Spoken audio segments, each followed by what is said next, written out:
A'udzu billahi minasy syaithanir rajim. Bismillahirrahmanirrahim. La uqsimu biyawmil qiyamah wa la uqsimu bin nafsil lawwamah. Ayasabul insanu allan najma'a izamah. Bala qadirina ala an nusawwiya banana. Bal yuridul insanu liyafjura amamah. Yas'alu ayyana yaumul qiyamah. Fa'iza bariqal basaru wa khasafal qamar wa juma'ash syamsu wal qamar. Yaqulul insanu yawma izin aynal mafar. Kalla la wazara ila rabbika yawma izinil mustaqar.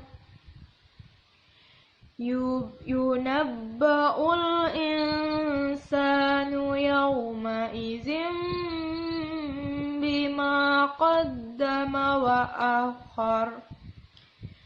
Balil insanu ala nafsihi basir.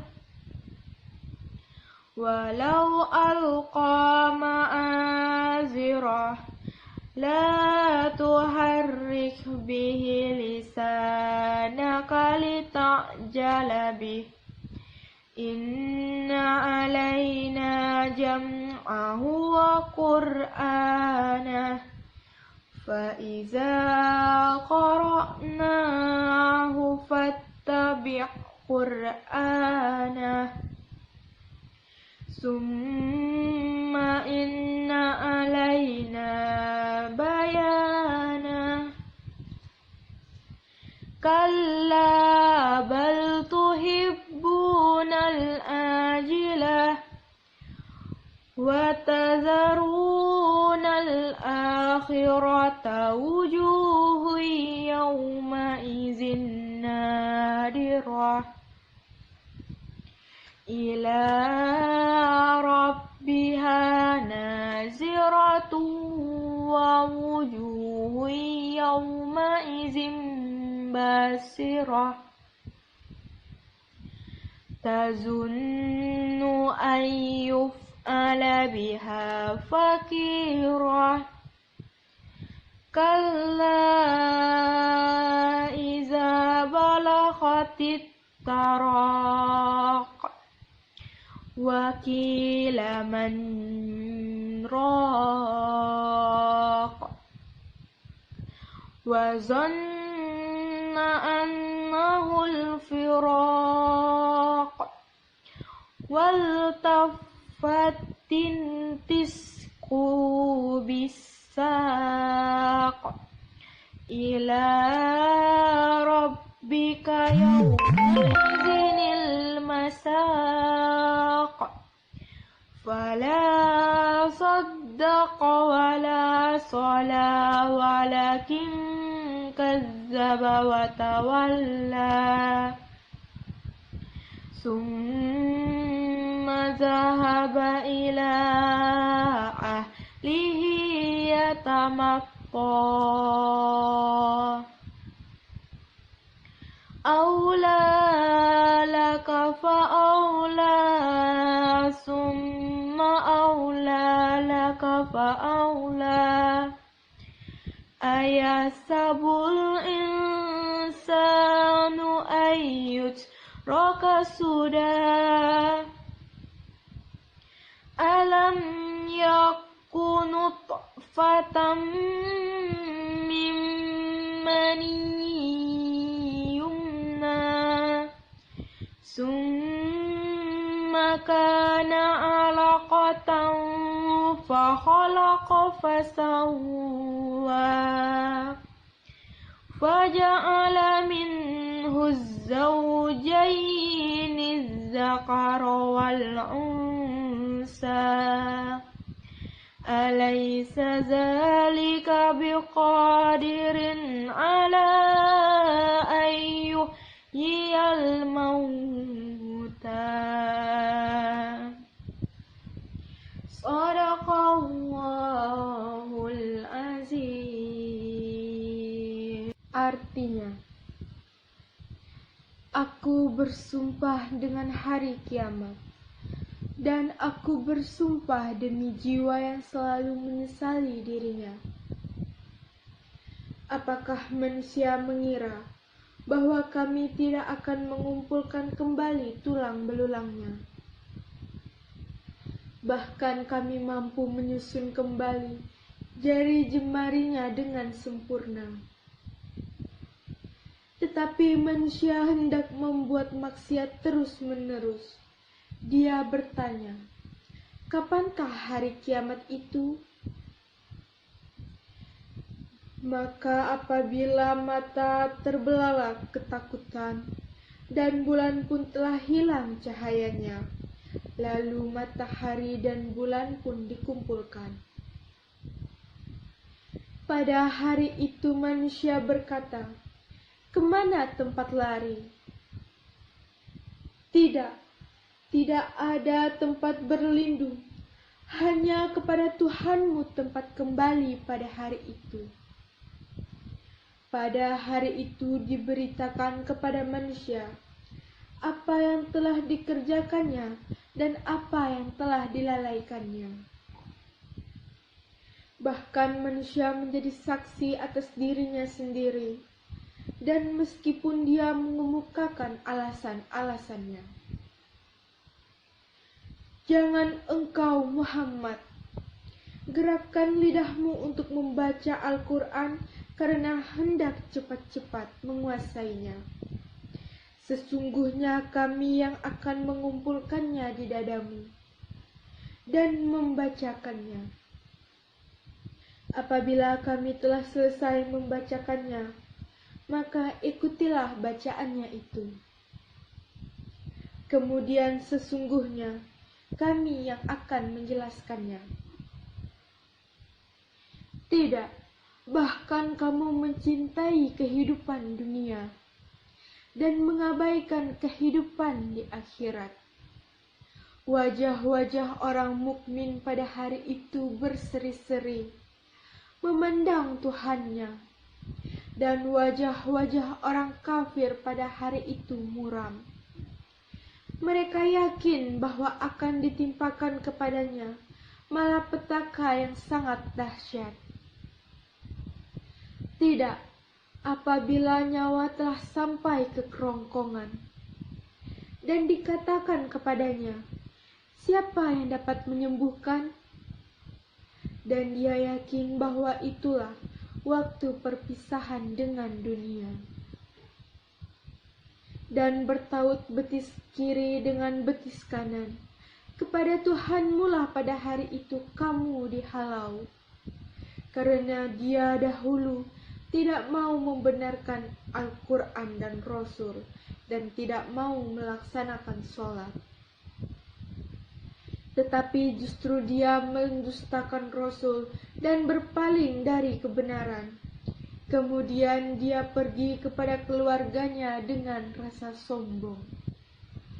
Celakalah kamu, maka celakalah. Sekali lagi, celakalah kamu manusia, maka celakalah.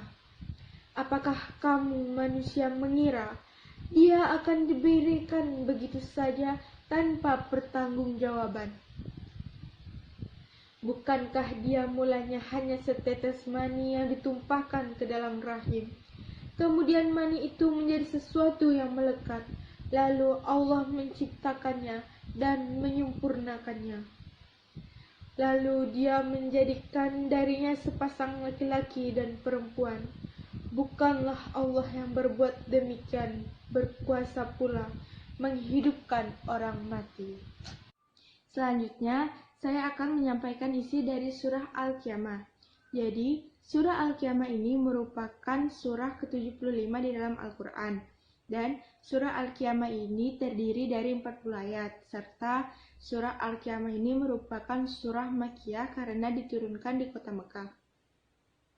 Tema besar dari surah Al-Qiyamah ini yaitu tentang kedahsyatan hari kiamat, di mana hari itu manusia-manusia yang mengingkari hari kiamat akan menyesal dan akan mendapat jawaban atas apa yang telah mereka lakukan dan atas apa yang telah mereka tinggalkan.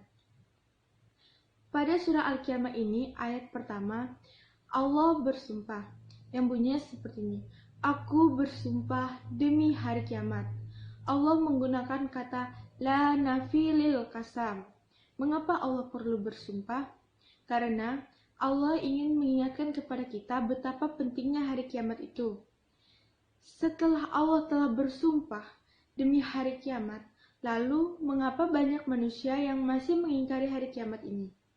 Nah, pada hari kiamat kelak, barulah orang-orang dan semua makhluk hidup akan menyesali apa yang telah mereka lakukan.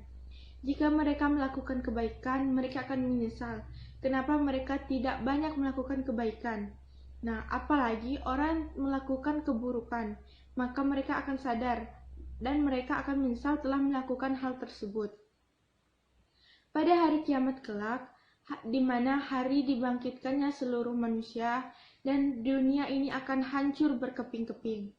Pada hari itu juga, hari di mana perhitungan amal baik dan amal buruk yang telah dilakukan oleh setiap orangnya. Maka di saat itulah, setiap manusia akan menyesali atas dirinya sendiri. Karena Allah benar-benar berkuasa. Allah dapat melakukan apapun yang Dia inginkan. Dan Allah Maha Adil. Sehingga Dia akan membalas setiap makhluknya yang telah melakukan apa saja. Jadi, setiap manusia yang melakukan kebaikan akan dibalas oleh Allah Subhanahu wa Ta'ala dengan kebaikan pula.